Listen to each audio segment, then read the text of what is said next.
poids qui peut atteindre les 5 kilos, une envergure de plus de 2,50 m et 2 pattes puissantes équipées de serres redoutables. Le grand aigle de mer a tout d'un prédateur hors pair. Cela fait de lui un symbole de force et de puissance, mais aussi un chasseur impitoyable.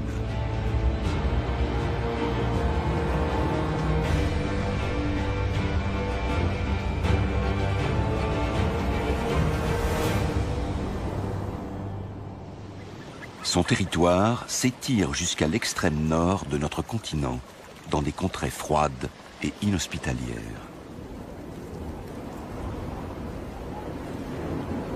Ici, dans les régions glaciales de l'Europe, un nombre surprenant d'animaux bravent les rigueurs du climat, comme ce bœuf musqué, âgé de quelques jours seulement, et bien en sécurité auprès de sa mère. Les bœufs musqués ne sont pas une proie potentielle pour le grand aigle de mer. Le puissant rapace doit se contenter d'animaux plus dociles. Lorsqu'il chasse, il est constamment accompagné d'un groupe de corbeaux. Pour échapper à cette cour importune, l'aigle n'a pas d'autre choix que de s'envoler vers le large. En pleine mer, juste sous la surface de l'eau, la nourriture est très abondante, mais encore faut-il pouvoir l'attraper. Des millions de harengs parcourent les 1000 km qui les séparent de leur zone de frai située plus au sud.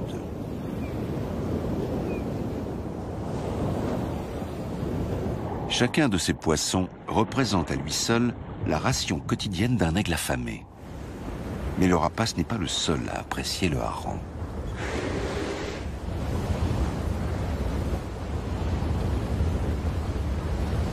Des orques suivent aussi le banc de poissons. Il arrive que plusieurs groupes se mettent à suivre le même banc.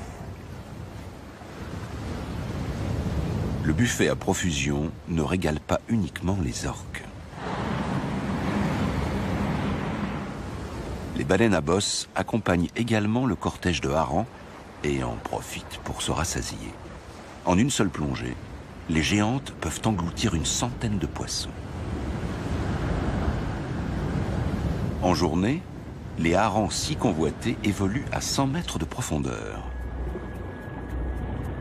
Au crépuscule, ils viennent se placer sous la surface de l'eau et remontent inlassablement le courant chaud du Gulf Stream.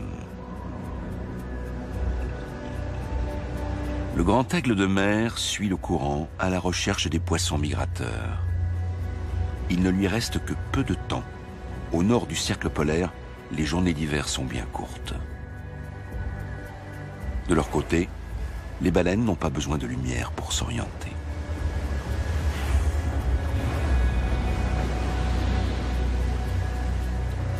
Le souffle et le bruit des nageoires attirent les mouettes, toujours prêtes à jouer les pique-assiettes.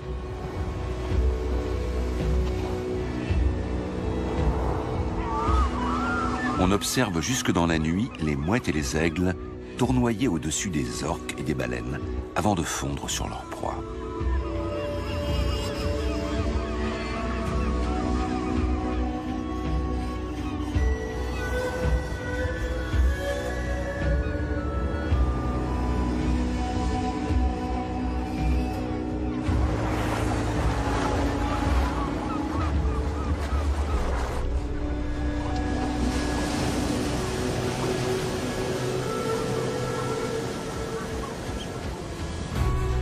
Du côté des oiseaux marins, on est peu regardant sur les bonnes manières. Lorsque les gros mammifères marins chassent le hareng ou d'autres poissons, ils abandonnent de nombreux restes dans leur sillon. Ce sont sur ces restes que lorgnent les oiseaux.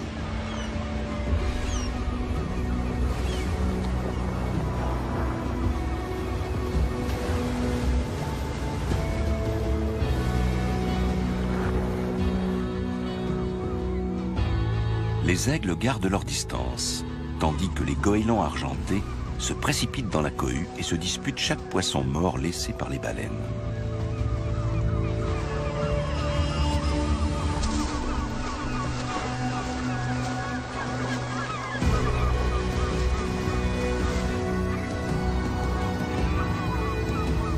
Le rapace garde un œil sur la situation et attend le moment opportun.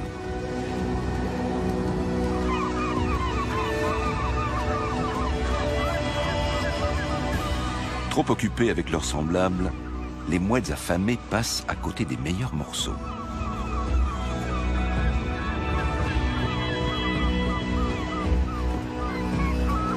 Les baleines émergent régulièrement, amenant à chaque fois de nouveaux restes à la surface.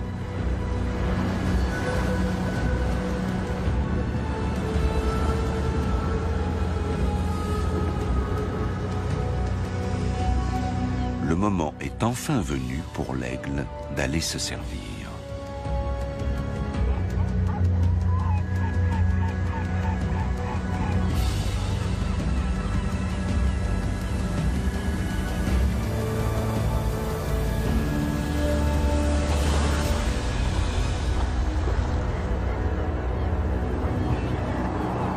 L'attente et les rondes sans fin ont payé. Un demi-kilo de poisson suffit à nourrir un aigle adulte.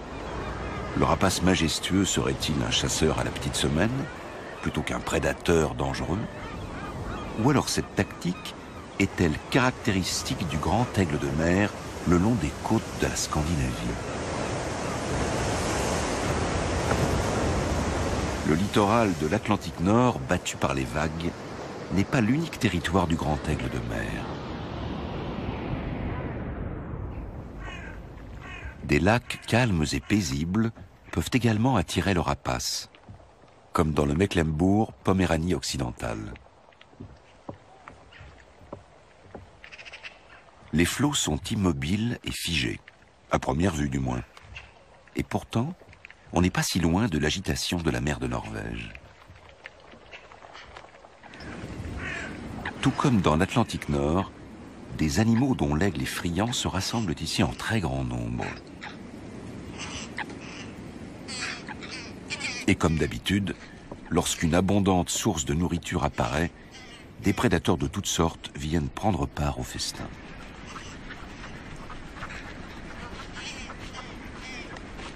L'aigle s'approche prudemment des caquettements et des clapotis. Canards, cygnes et foulques se rassemblent autour des dernières étendues d'eau encore épargnées par la glace. Plus la glace s'étendra, et plus les oiseaux aquatiques seront à l'étroit, littéralement pris au piège. Il n'y a plus grand-chose à manger par ici, et pourtant le peu de surface du lac encore épargné par la glace attire, comme par magie, les oiseaux aquatiques de toute la région.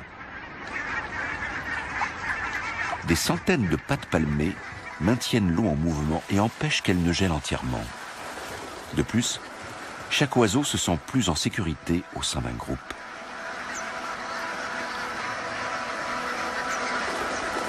Tout comme le banc de harengs dans l'Atlantique Nord protège chaque individu en déconcertant ses prédateurs. Contrairement aux habitudes de ses congénères du Grand Nord, l'aigle doit chasser seul ici.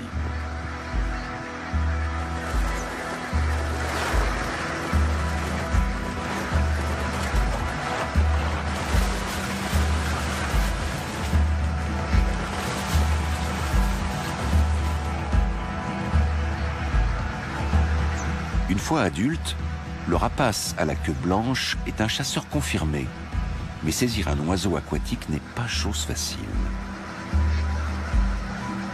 Devant la colère du cygne, il est même contraint un instant de battre en retraite.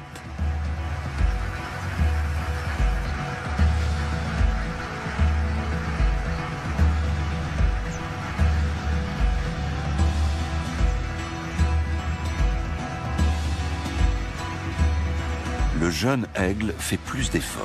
Il fond sur les oiseaux en fuite bien plus souvent que ses aînés.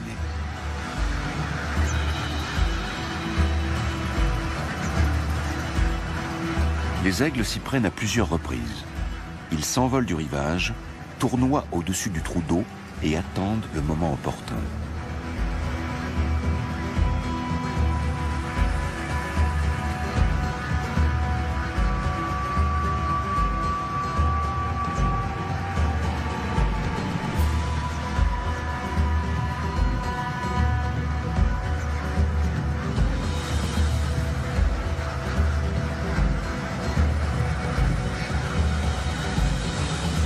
À chaque fois pourtant, dans le tohu-bohu général, ils perdent de vue la proie convoitée au dernier moment.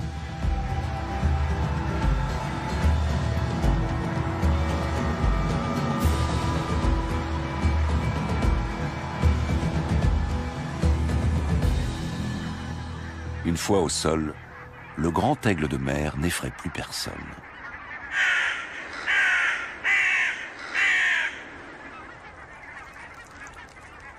Le jeune rapace est arrivé à ses fins. Il a attrapé un plongeon qui avait quitté le Grand Nord pour venir passer l'hiver ici.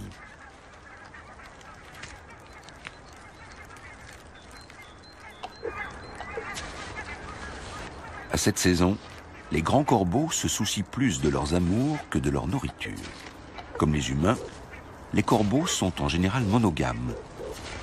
Bien avant la nidification, le couple resserre ses liens avec force gestes et palabres.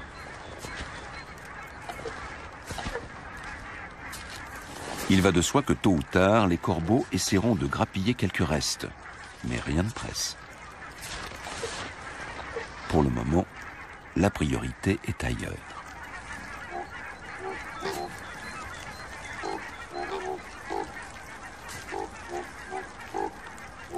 Le grand aigle de mer d'épaisse sa proie avec son bec qui lui sert de couvert. Il n'utilise ses serres que pour la maintenir en place. Les corbeaux ont obtenu du renfort et ils ont faim.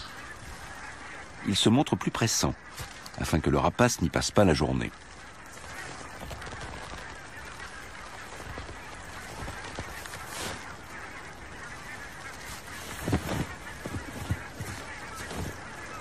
Au début, sans trop de succès. Pour survivre dans la nature, la plupart des animaux se contentent souvent d'une source de nourriture bien spécifique. Le chardonneret a ses propres exigences alimentaires. Contrairement à la majorité des autres passereaux, il ne migre pas vers le sud à l'automne.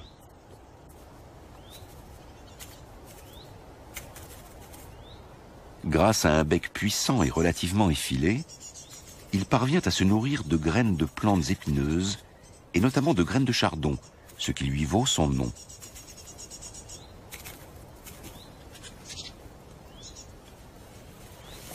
Un joli passereau qui en plus mange des graines de mauvaises herbes, voilà qui plaît à l'homme. Les animaux comme le chardonneret ont toujours été très appréciés. D'autres, en revanche, doivent lutter contre une image et des a priori négatifs. Dès la fonte des neiges, apparaissent les anémones hépatiques, premières messagères du printemps.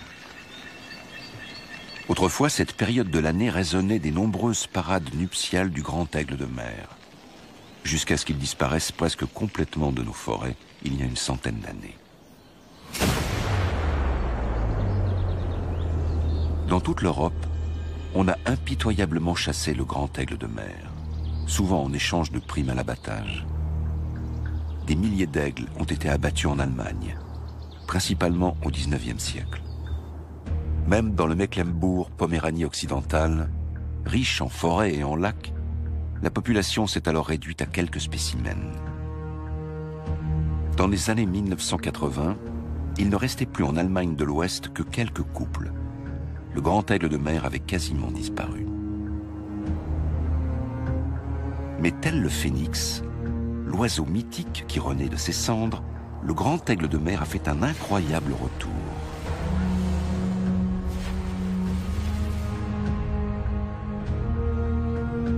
Au XXe siècle, la protection de la nature s'est développée et la chasse à l'aigle a été interdite. Les populations de rapaces se sont dès lors reconstituées, mais pas au rythme escompté. Pour quelle raison ? Aujourd'hui encore, la chasse fait de nombreuses victimes parmi les aigles, ne serait-ce qu'indirectement. En effet, le plomb contenu dans les munitions est un poison mortel pour les rapaces. Il existe bien, et depuis longtemps déjà, des munitions sans plomb, mais celles qui en contiennent sont toujours vendues et utilisées.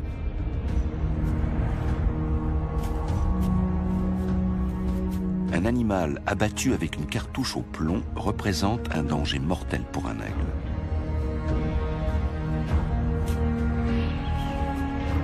Au moment de l'impact, le projectile explose, libérant d'innombrables particules de plomb microscopiques. Les plus infimes, qui sont sans grandes conséquences pour l'homme, suffisent à causer chez l'aigle des dégâts neurologiques et à entraîner la cécité, signant ainsi son arrêt de mort. Les carcasses d'animaux et leurs entrailles, souvent abandonnées sur place après la chasse, sont des mets très prisés du grand aigle de mer. Les corbeaux aussi sont des charognards. Ils ne semblent pourtant pas affectés par la présence du plomb.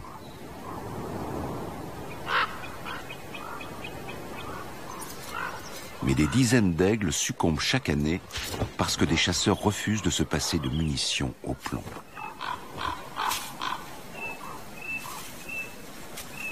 Le cerf est désormais tout au corbeau. Bien qu'il y en ait largement assez pour chacun, les querelles sont inévitables.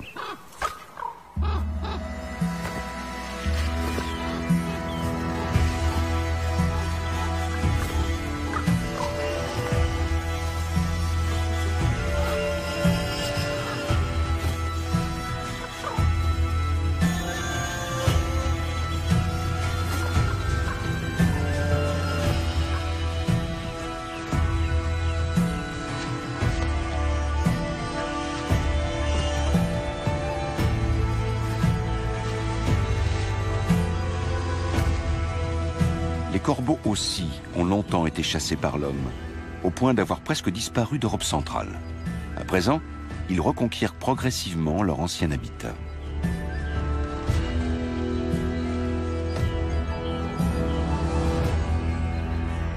Aujourd'hui, on attribue plus de 700 territoires au grand aigle de mer en Allemagne.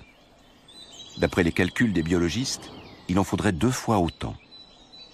Si on utilisait moins de munitions au plomb, on pourrait dans quelques dizaines d'années à peine réentendre le cri du grand aigle de mer dans ces forêts.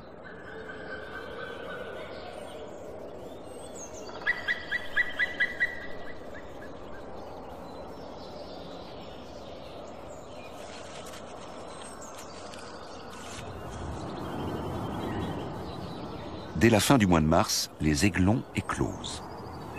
Les arbres sont encore bien nus et les rayons chauds du soleil de printemps n'ont aucune peine à atteindre l'air et à réchauffer la couvée. Même si le grand aigle de mer s'accommode de la présence de l'homme, son territoire de prédilection serait plutôt un savant mélange de bois, de lacs et de marais, loin des terres cultivées et de la civilisation. Des territoires que l'on trouve par exemple dans le nord de l'Europe. C'est dans ces régions que l'aigle a survécu, tandis que ses congénères du centre de l'Europe disparaissaient.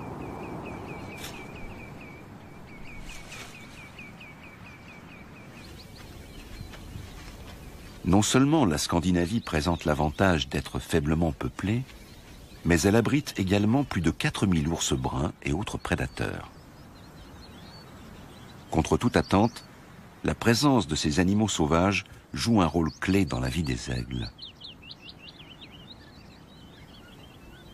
On retrouve toujours des oiseaux de proie dans le sillon des grands prédateurs. Ils attendent patiemment à proximité des ours et les suivent dans leurs déplacements. Quant aux ours, seuls les individus les plus prudents et craintifs ont survécu aux années de traque menées par l'homme. L'ours est un animal peureux. Une odeur alléchante le pousse à interrompre sa course. Un deuxième ours plus sombre apparaît. Il est lui aussi attiré par cet arôme qui leur fait tourner la tête.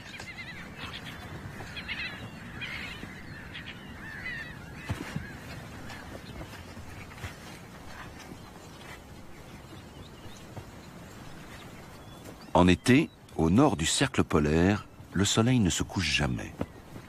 Il fait clair toute la nuit et la vie s'écoule à un autre rythme, où chacun prend son temps.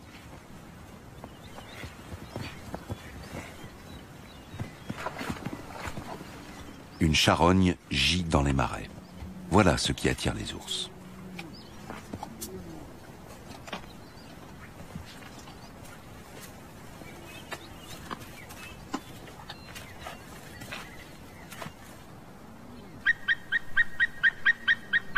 Les aigles n'osent pas se mesurer à eux. Ils n'ont donc pas d'autre choix que d'attendre leur tour.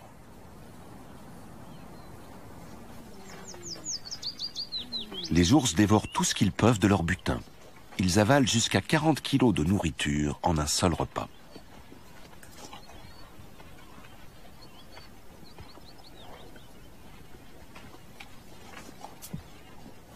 Sur le territoire d'un ours, il y a toujours suffisamment à manger. Il est vrai que ces grands prédateurs sont plutôt végétariens, mais lorsque leur odorat développé leur signale une charogne, ils ne font pas les difficiles.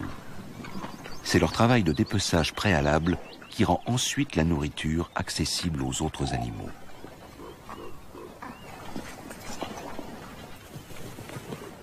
Les ours, les aigles, les corbeaux et les mouettes, chacun attend son tour.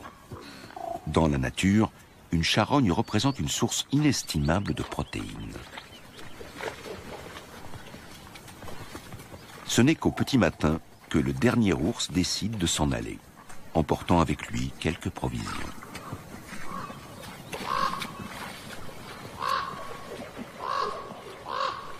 Tout danger semble écarté au sol. L'aigle vérifie que la voie est libre.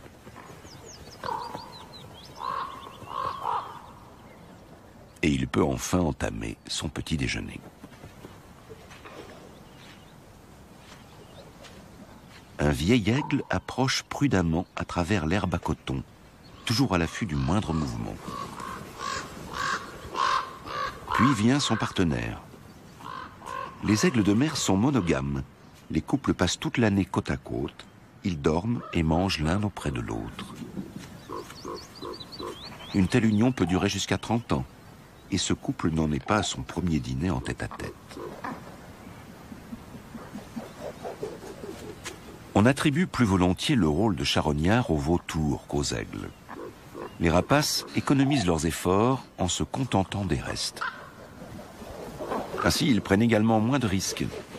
Lors d'une chasse en rase-motte ou face à une proie qui se rebelle, l'oiseau peut se blesser.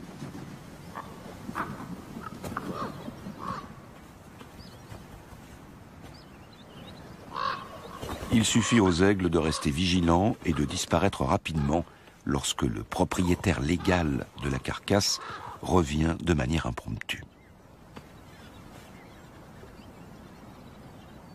Le grand aigle de mer va toujours soigneusement doser son effort au moment de se nourrir, au risque de paraître flegmatique, voire paresseux. Mais les rapaces maîtrisent aussi les airs, et ils y sont de téméraires chasseurs, fondant sur leur proie à toute vitesse. Ce genre de scène assez rare dans les forêts et les marais scandinaves est plus fréquent dans des régions aux paysages totalement différents.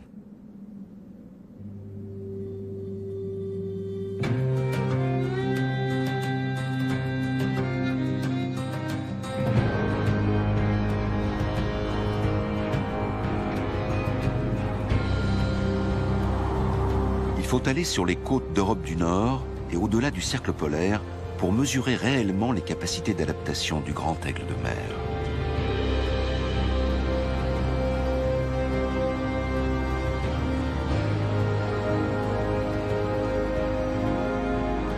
Des îles inhospitalières surgissent au milieu des flots.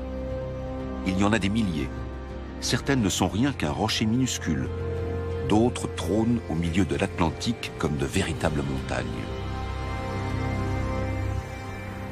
Bien protégés des prédateurs terrestres qui n'ont aucun accès à ces falaises, les oiseaux marins comme les fous de bassin se rassemblent ici en très grand nombre pour se reproduire. Les fous de bassin sont parfaitement adaptés à la vie au bord de mer. Ils savent se jouer du vent et ne craignent aucun ennemi quand ils sont dans leur élément.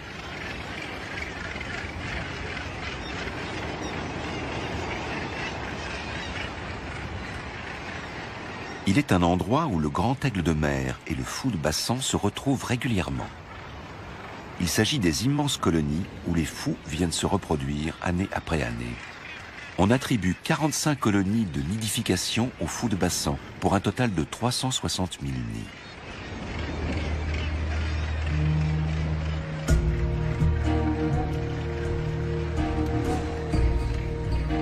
Les fous de bassan sont bien plus vulnérables ici.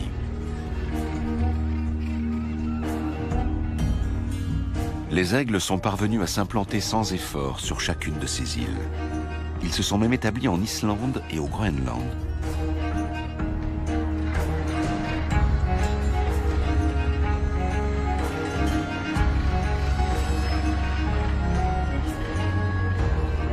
Ils patrouillent au-dessus de la falaise couverte d'oiseaux pendant des heures et observent leur manège.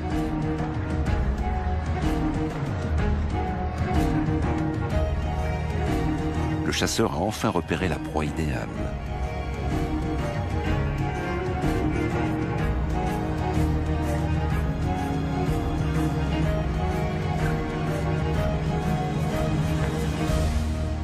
Un fou qui avait baissé la garde.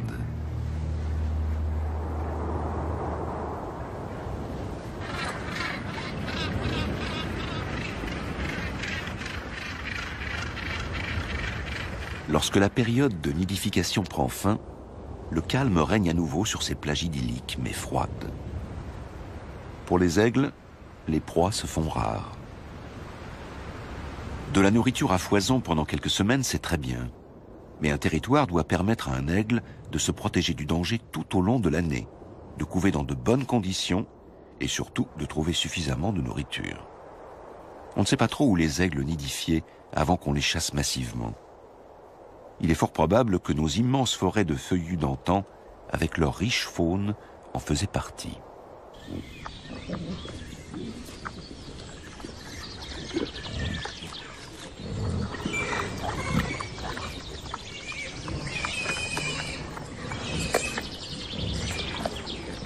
Les sangliers sont un peu trop gros pour les aigles, mais ils peuvent tout de même représenter un apport de protéines intéressant.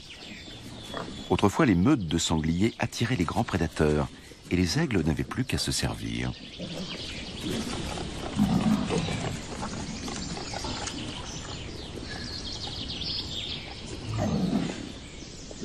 Lorsqu'un aigle fait son nid dans la forêt, il choisit toujours le plus gros arbre.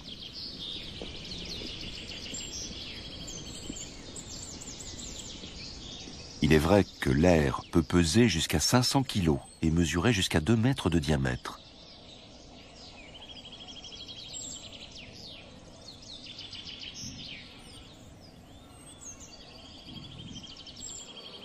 Un seul des 2 poussins a survécu, ce qui n'est pas rare chez les grands aigles de mer.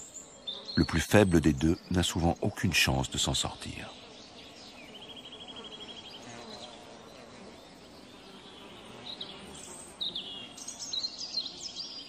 Contrairement aux sangliers, les aigles n'ont pas de prédateurs. Ainsi, une couvée d'un seul poussin à chaque saison suffit amplement à assurer la pérennité de l'espèce. Cela suffit aussi à faire croître la population d'aigles. Près de 100 ans après une éradication presque totale, ce phénix a colonisé la Hollande et le reste de l'Europe de l'Ouest depuis l'Allemagne.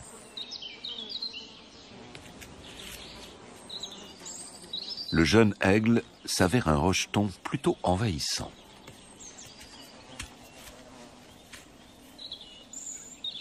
Il a 70 jours et a déjà avalé pas moins de 50 kilos de viande et de poisson. Il va bientôt prendre son envol.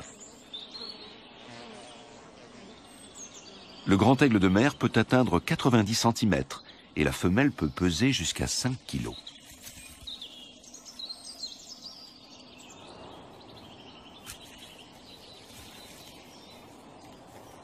Pourtant, elle s'élance dans les airs presque sans effort. Du fait de sa très grande envergure, le grand aigle de mer doit s'établir dans une forêt ancienne, aux arbres robustes.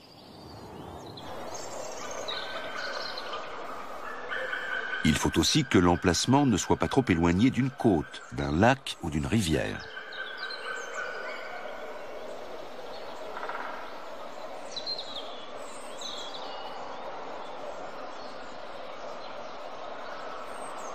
Aujourd'hui, les grands aigles de mer ne sont plus officiellement considérés comme une espèce menacée. Mais il serait peut-être préférable de les considérer comme moins menacés ou en sursis.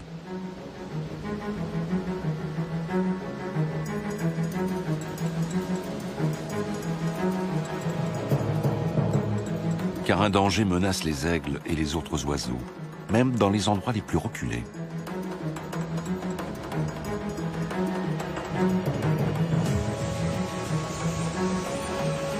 Les oiseaux migrateurs qui tous les ans par millions parcourent les côtes européennes au printemps et à l'automne sont confrontés à un nouveau péril.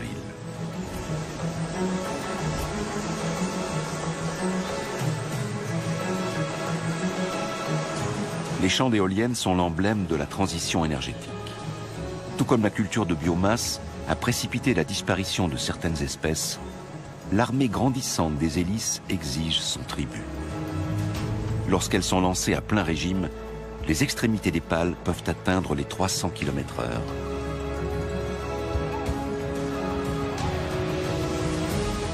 On ne connaît pas l'ampleur des dégâts à l'échelle européenne. Mais en seulement une décennie, un parc éolien construit en Norvège a coûté la vie à 30 aigles. En Allemagne, 95 rapaces ont à ce jour été victimes des éoliennes.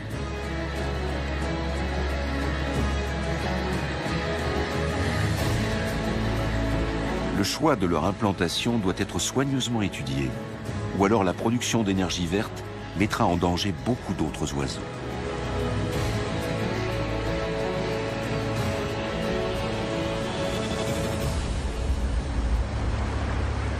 La totalité, ou presque, de la côte atlantique de la Scandinavie est à nouveau peuplée par le grand aigle de mer. Rien qu'en Norvège, on dénombre 2000 airs. Dans les eaux chaudes du Gulf Stream, qui s'écoulent inlassablement vers le nord, les aigles trouvent bien assez de poissons pour se nourrir. Les forêts sont assez rares dans le Grand Nord. Les territoires les plus septentrionaux se trouvent en dehors des zones boisées. Comment les rapaces parviennent-ils à nidifier?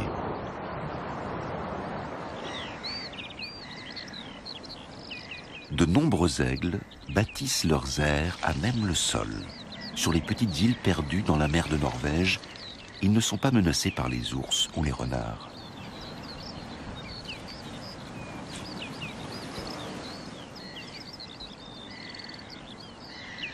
Le poussin a presque 80 jours quand il se prépare à quitter le nid. Lorsque celui-ci se trouve au sol, le danger de chute est assez réduit.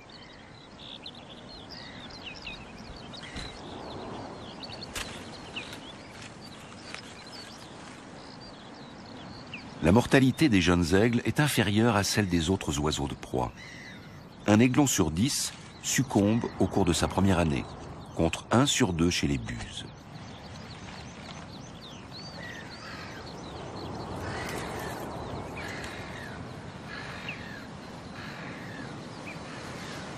Il bénéficie donc de solides atouts pour prendre son envol.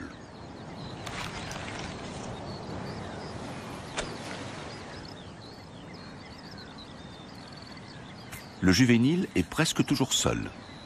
Les adultes viennent le nourrir 1 ou 2 fois par jour. Pour le reste, il est livré à lui-même et passe beaucoup de temps à renforcer les muscles qui lui permettront de voler. Personne n'a besoin de le lui enseigner. Il n'a qu'à suivre l'irrépressible besoin qu'il éprouve au fond de lui.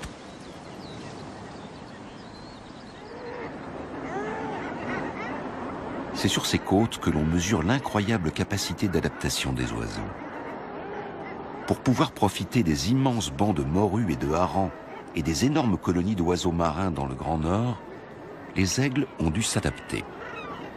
Le fait de bâtir leur aire au sol sur des îles où ils n'ont aucun prédateur en est une preuve.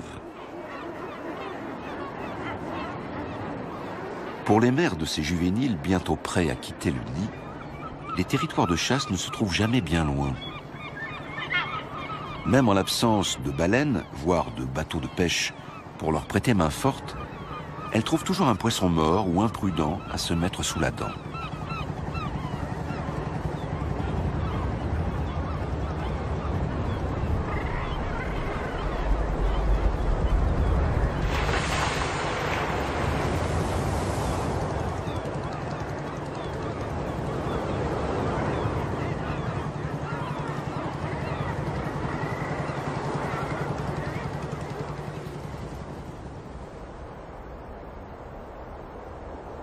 On recense des grands aigles de mer de l'Islande jusqu'au Japon. Et la plupart d'entre eux nidifient non pas au sol, mais dans les arbres. En Allemagne, ils préfèrent les pins ou les hêtres.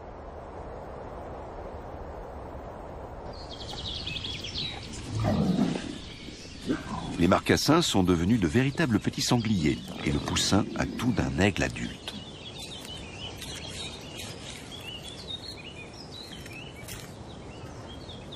L'aigle adulte encourage inlassablement son rejeton à l'imiter et à quitter le nid.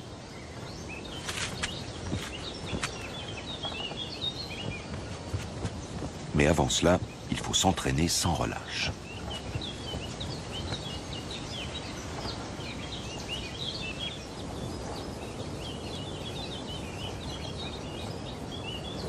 Juste au moment où le juvénile va enfin quitter son aire à 30 mètres de hauteur, un spectacle naturel se déroule non loin de là, qui en fascinera plus d'un au cours des prochaines semaines.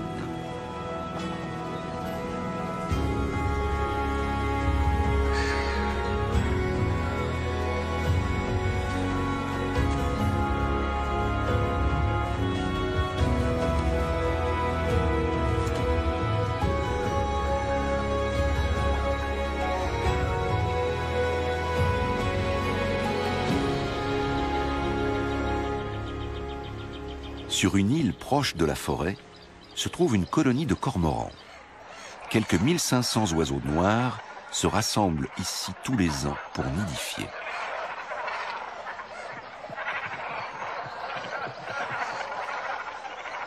Pour les autres espèces, les retombées, au sens propre, sont énormes.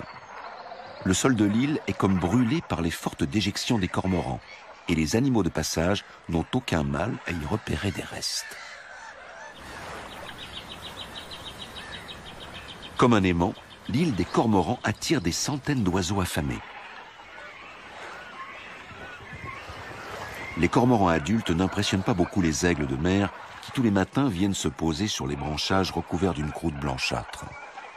Les aigles sont parfois tentés de piller les nids isolés des cormorans, mais la plupart du temps, ils se posent et patientent. Tandis que les cormorans s'affairent à nourrir leurs petits, les aigles attendent que leur repas tombe du ciel.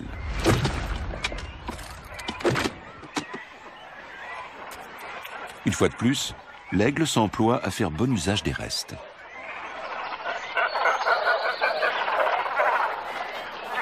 Les espèces dépendent les unes des autres. Lorsque le poisson est abondant, les oiseaux marins nourrissent leurs poussins sans peine. Et grâce aux cormorans, des dizaines d'aigles ne sont plus dans le besoin.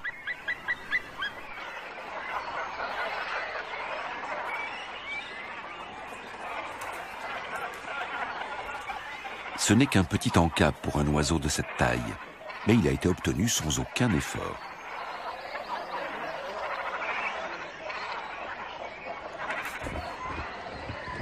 Jusqu'à une vingtaine de jeunes aigles attendent leur tour certains jours sur l'île des Cormorans. Et ils ne sont pas les seuls à être alléchés par l'odeur.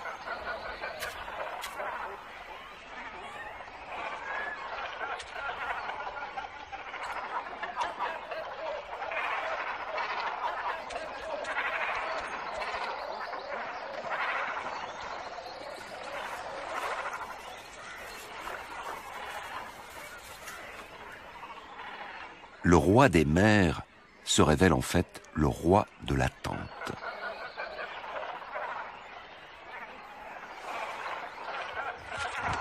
Avec un peu de chance, l'aigle tombe parfois sur un mets plus copieux, comme par exemple ce cormoran mort qui devrait suffire à le rassasier.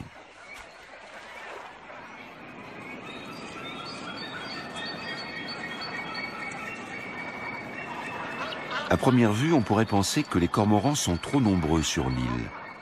Mais que ce soit sur une lointaine île de l'Atlantique ou au bord des lacs de nos régions, le fait que certaines espèces d'oiseaux établissent d'importantes colonies en un endroit est la preuve que la nature y est préservée.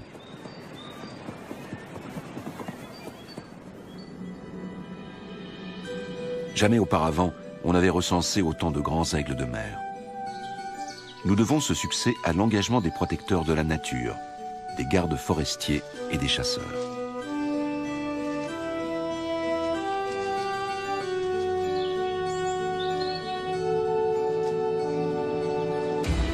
Les temps où l'on considérait l'aigle comme un animal nuisible sont révolus. Les principales menaces pour les oiseaux de proie sont sous contrôle. Sans trop d'investissement, de nouvelles zones protégées peuvent être établies autour des arbres propices à la nidification.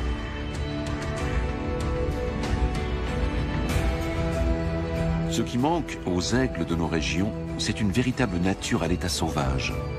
Des zones protégées plus étendues où les grands animaux peuvent évoluer en toute liberté. Il n'y a que très peu d'endroits en Europe où l'on peut s'imaginer à quoi ressemblait le continent avant l'intervention de l'homme.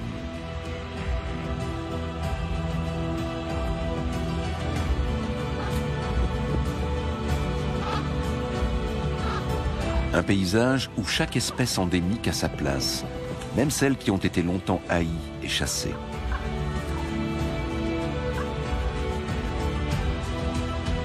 Un paysage où petits et grands animaux ont leur place, y compris les aigles.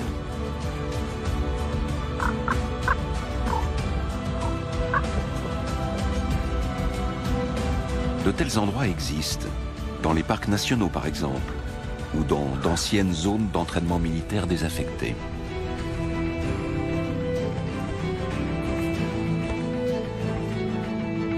Les loups et les ours sont toujours plus nombreux dans les régions où ils ne connaissent pas de prédateurs.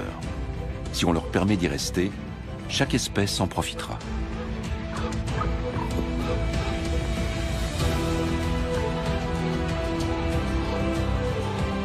Sans eux, la recherche de nourriture est bien plus pénible pour les aigles de mer. Les rapaces suivent ces grands prédateurs pour s'épargner des efforts. C'est un comportement qu'ils ont développé au fil de leur évolution. Et si leur attente patiente auprès des autres prédateurs ne suffit pas, les aigles peuvent toujours avoir recours à leur propre talent de chasseur. Le retour du phénix représente un des grands succès de la protection animalière. Reste maintenant à intégrer plus de contrées sauvages dans le territoire du grand aigle de mer.